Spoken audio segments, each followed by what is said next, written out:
Hello mga kasenyor. Today we are here at the Rizal Park and we are joining the activities organized by the National Commission of Culture and Arts.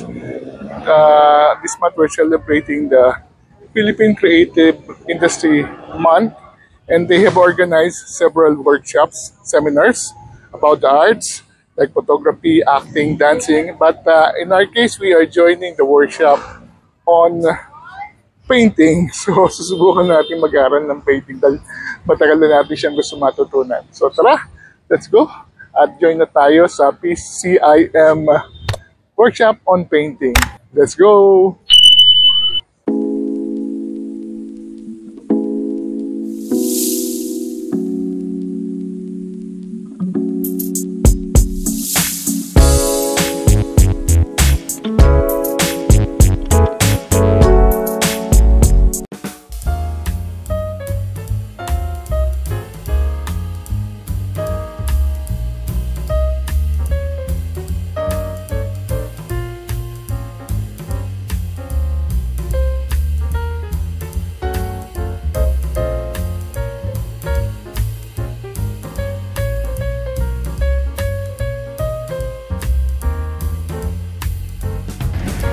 Commercial na eskwelahan, it will take 2 to 3 years.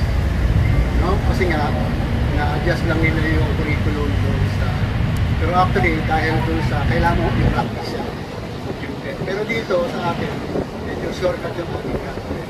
At kung sakasakali yung proseso, paano natin pupupo, not only on the technical side. Kasi yung technical side, pwede mo makuha yung kahit sa YouTube. Pero saan tayo nanggagaling? Bakit natin kailangan gawin? Yun yung isa sa ibibigay ko mamaya. At siguro parang isi-share ko din yung reality, dimensional reality na usually hindi natin naiintindihan kasi ang level lang natin ng understanding hanggang 3D. Alam ba niyo kung ano yung 3 dimension? 1 dimension is yung point, diba? 2 is yung width. Yung 3D ay length and width na depth. Pero ang kaibahan doon sa paglagpas mo ng 3D ay meron pang isa pang dimension. Kasi yung 1, 2, 3 dimension na yun lang yung nakikita ng mata natin. Diba? Pero yung 4th dimension, which is also a reality, ay hindi natin nakikita. Pero totoo. Isang sample, bigit niyo yung mata niyo.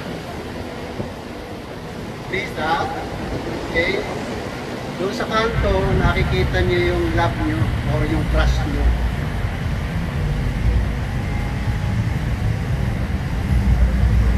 Imagine niyo yung yung inyong crush o kaya yung love niyo ay nandun sa kanto, nakatayo at kinakawayan kayo. Dito sa ginawa natin sample ngayon, o dilan na. Sino may nakita? Isa, dalawa, tatlo, yung iba, 4, 5, yung iba hindi nakita.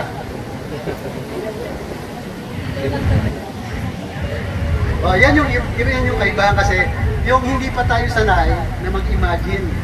Yung 4th dimension is actually imagination. Ay, hindi pala. Na-advance ako. Kasi sinasabi ko lang, dahil ang alam lang nating dimension hanggang 3D. Na kasi bukas sa mata natin, nakikita natin. Pero mga dimensions pa, 4, 5, and 6, and so on, na hindi ginagamit ang mata. No? Isa sa mga application, i-advance ko ng konti, no? Isa sa application ng isang 4 dimension is time and space. Hindi mo siya nakikita, fixed element, isang dimension, isang reality na kailangan pinapractice natin para yung 3D ay ma-enjoy mo. Kasi kung hindi mo iikutan yung object, di ba? So pag lumakad ka, there's time and space, di ba? Pag hindi mo ina-apply yun, hindi mo ma-appreciate yung 3-dimensionality ng object. And then, yun nga, again, I correct myself, 5th dimension, yung binigay kong practice sa inyo na tinitignan mo na nakasara ang mata mo. So may third eye ka na sinasabi. So yun yung imagination, it's another reality. Di ba? Pero kulang pa din yung kung di mo i-apply yung fifth and sixth, which is yun nga, imagination and yung isang ano, hindi mo nakikita pero nararamdaman mo. Isa sabi ng sixth sense. So kailangan may passion, meron mo nararamdaman sa dibdib mo para ituloy mo yung mga bagay na nakita mo. Kasi kahit nakita mo yung crush mo sa kanto, tuntua ka na, pero walang mangyayari kung hindi ka mag-move, kung wala yung passion to act. Katulad ng mga impressionist ng araw, sila yung unang-unang gumamit ng, ng concept ng didactic approach sa color painting. Kasi nung araw, lahat ng publication ng black and white lang. Painting lang ang gumagamit ng makulay. Pero nakita nila, theoretically, na pag tumingin ka sa grid,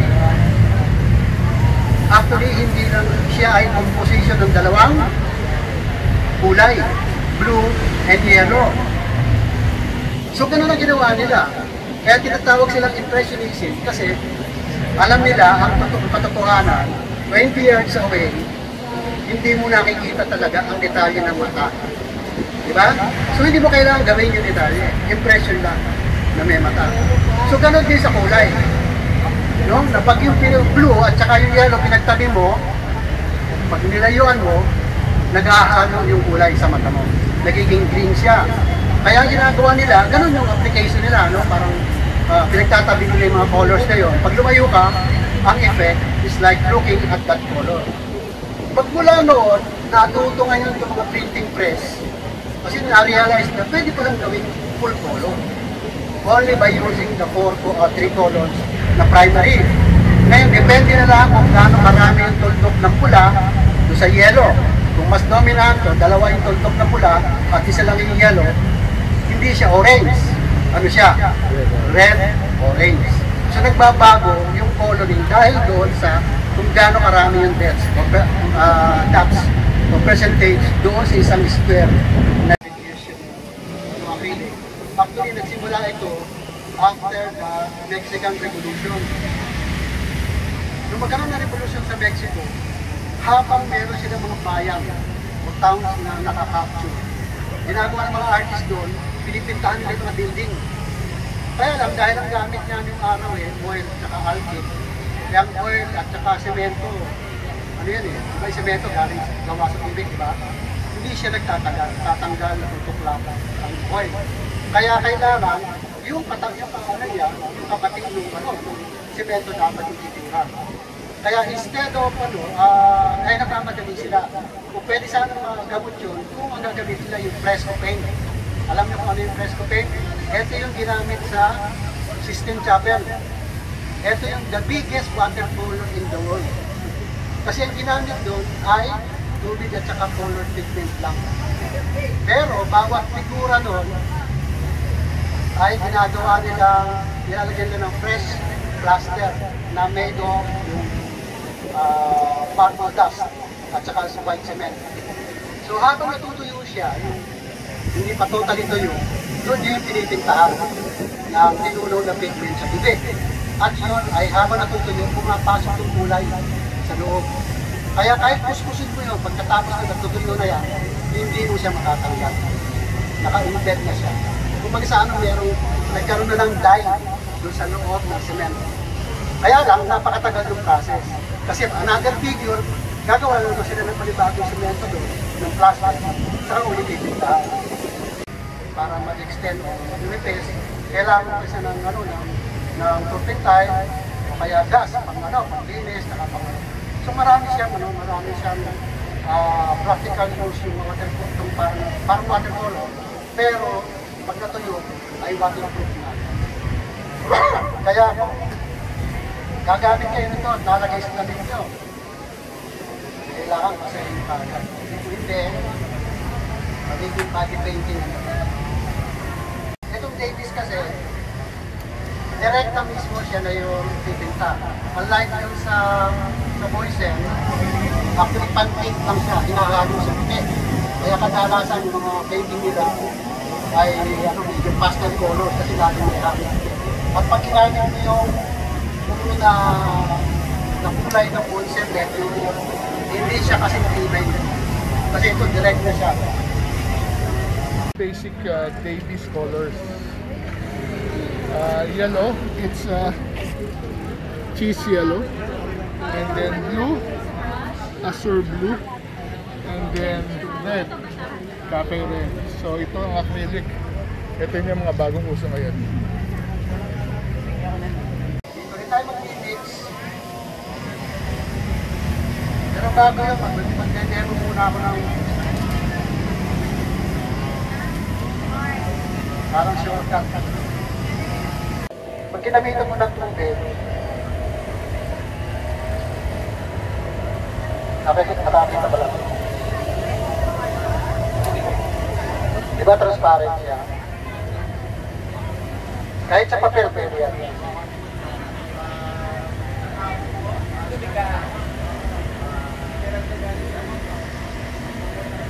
Ganito. Nakikita niyo yung sapo? Diba? Meron siyang sariling karakter. So kahit na hindi ka gumamit ng puti, yung mismong tubig na naunang nilagay, yun na yung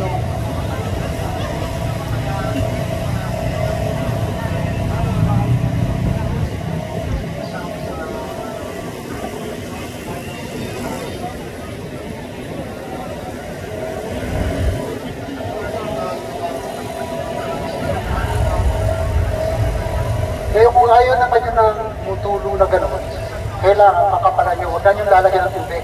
Kasi maano na ito, malabo na siya. Yan ang ano.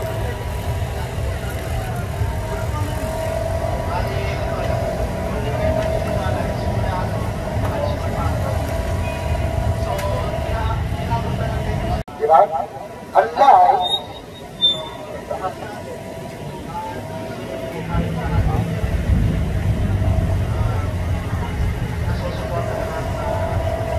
pero lang, kung gagamitan mo siya ng puti kagad, no? Yung puti, babaguhin niya yung karakter ng pintura.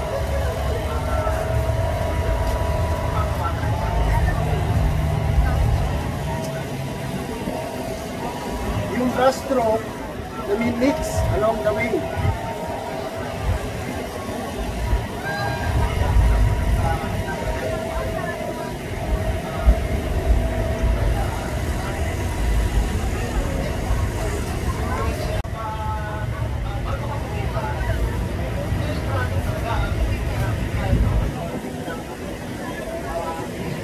Kapag inuulit niyo yung hagod, by the way, depende sa pulso. Alam niyo, matiin o magaan ang hawak niyo. Pag tinidiin niyo, magkakaroon ng stroke ng guhit. Pero pag magaang, halos hindi makita, di ba? So kung gusto niyo mag-mix yan, dapat magaan ang hagod. Hanggang sa mag-mix yan.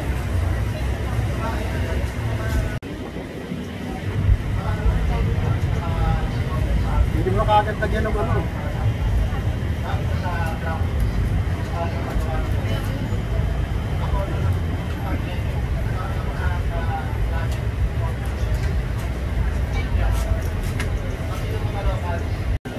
Ano yung hinalo ko dito?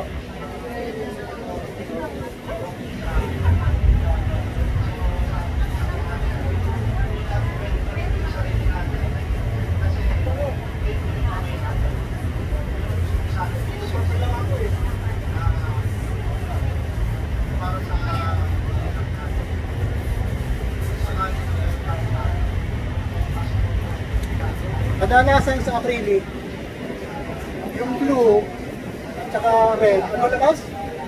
Violet. Pero sa acrylic, masyadong dense yung kulay niya. Hindi niya mapalabas yung violet. Pero kailangan para lumabas siya, kailangan haluan mo ng konting puti.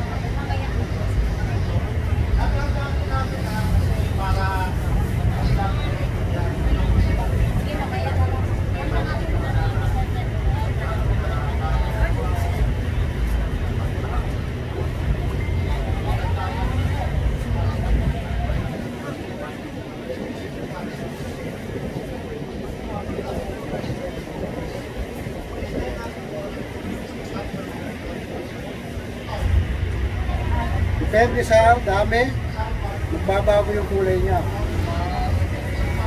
Nakikita nyo? Pero kung walang puti yan, dark ang labas niya.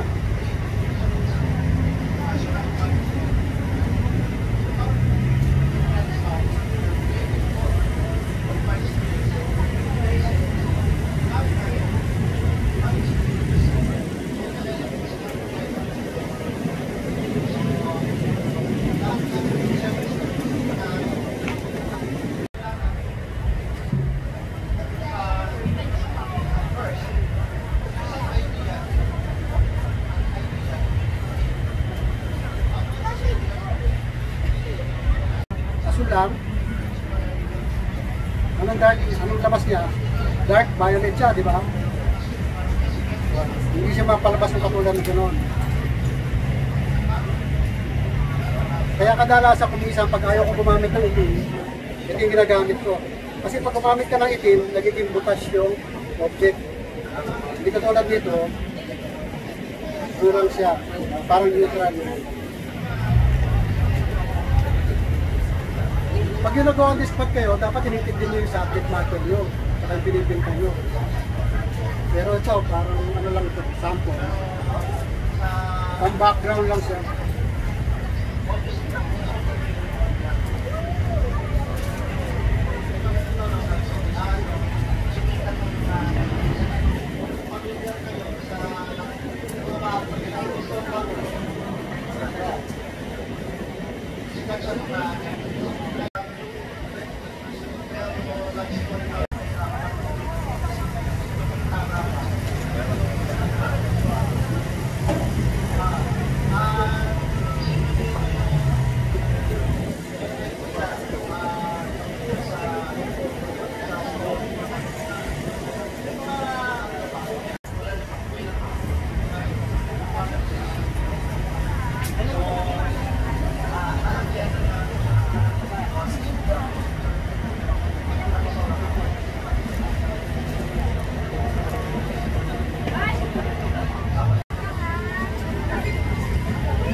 Sample lang to, no? Ilang minutes. Meron pa nag-timer. So kung mag-on the spot kayo, actually ito, ano lang to, preliminary, no? Later on, pag-tuloy na siya, saka panlalagyan ng detalye. Pero usually, pag natin mo on the spot, mag-iilisan lang. Isa tatapos lang. So ito yung isang sample. Kulay brown. Kasi sa RGB, wala yung brown, di ba? Pero kung tutusin, yung RGB ay combination ng tatlong kulay. Basically, dalawang complementary. Yung secondary, ano niya, which is green at saka red. Yan na siya, diba?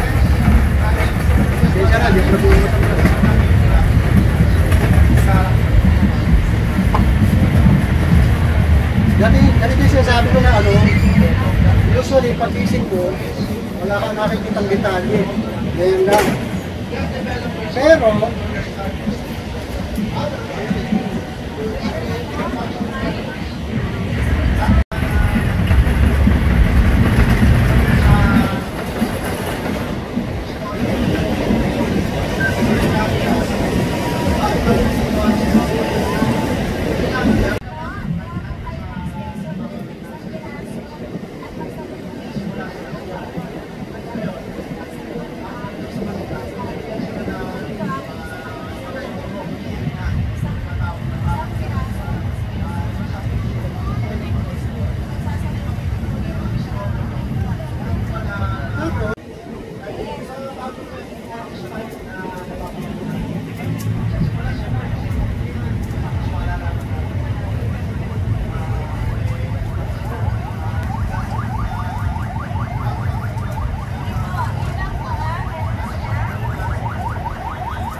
pero makikita mo na yung hindi halos detalye, di ba? Lalo na kung malayo kayo.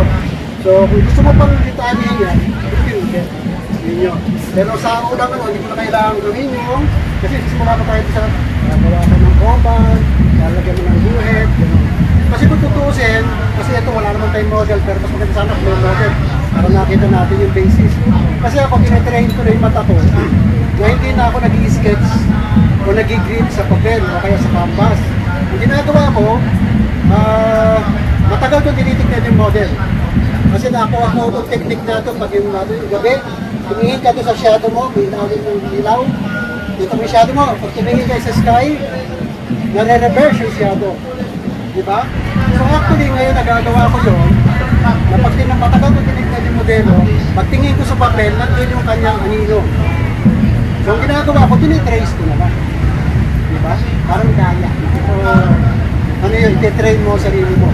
Pero actually, knowing the human anatomy, dapat alam mo na sa nandun yung lugar ng mata, yung bibig, yung gano'n.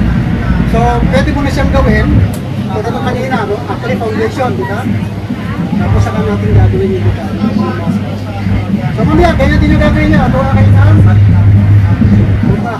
Ilang seconds? Ilang minutes?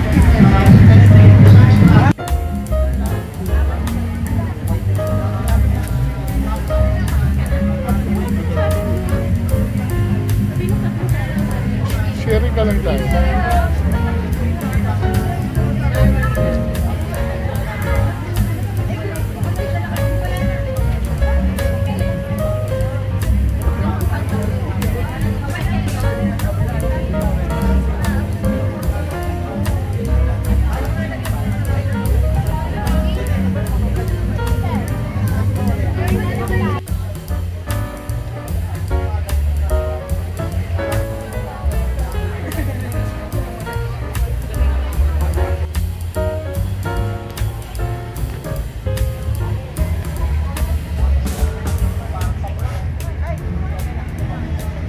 So, nandito na kami at kami mag-a-attempt mag-painting.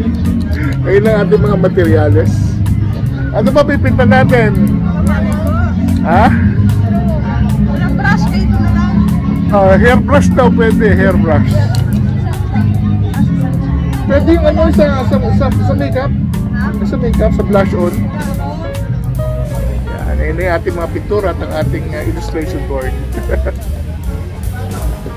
isang ating brush. So share na lang tayo. O si Kyla nag-umpisa na. Ay, ba't naging brown? Siyempre, yung mix the color. Aba ha? May ganun ha? Anyway, umpisa na sa tubig. Yung sabi ni Kuya. Lagyan daw ng tubig. Lagyan muna ng tubig? Lalagyan daw muna ng tubig na? Ay kaso ano yun eh? Ala, and then, isa tayo sa kulay blue. Anak, may ano o dito? Ay lang yan. Natin ng konting.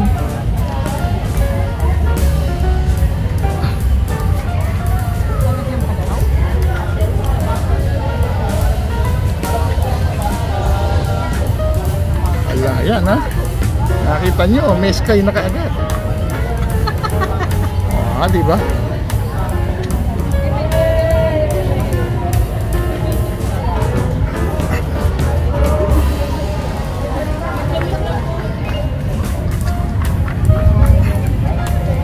Wala ka na.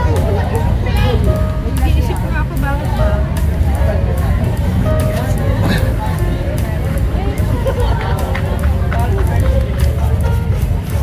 Yan, meron na tayong sky.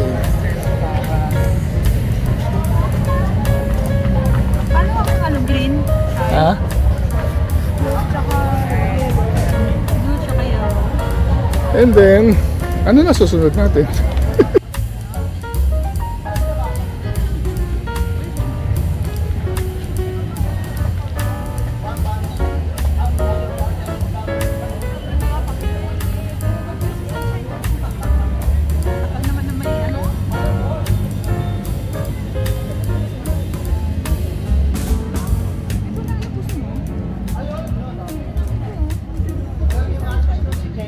Yan.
ba lighthouse?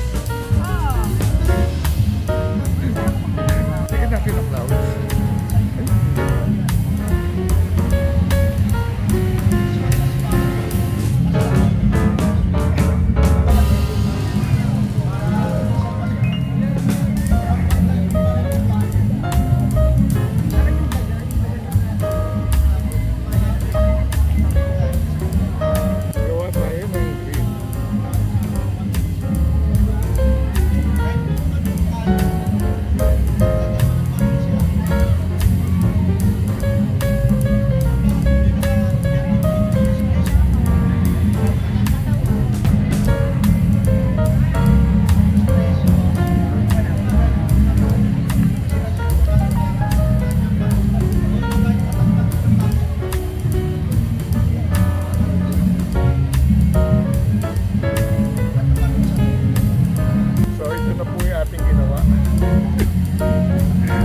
Dapat lighthouse yan, lighthouse, imagine nyo na lighthouse yan.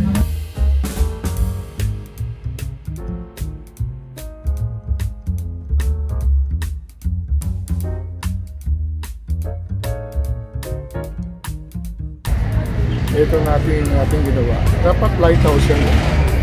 Eh, pero imagine nyo yung lighthouse. Old kasi yan binigay sa ating brass na kapal. Pero kung tama yung mga binigay sa ating gamit, talagang lalabas sa lighthouse yan.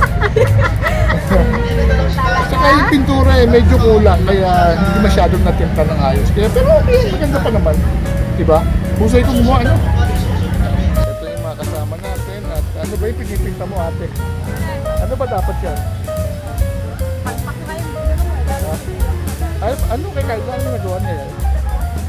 Go? Wow! Yan si Sasha.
Ang kanyang kamay napakadungis na.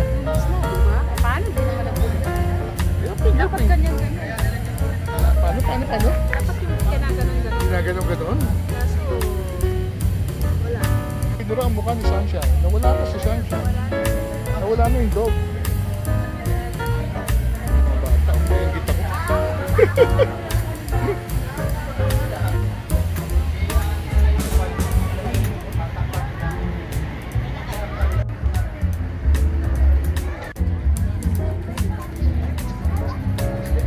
Ginagawa mo? Ano ba interpretasyon yan? Ano ba dapat yan? Yan. Pakita mo. Naayos naman yun sa'yo eh. Ano yan dapat? Ha? Ano yan? Kanina? Ha? Kanina? Ano yan? Wala lang. Ano wala lang? Dapat may meaning yan.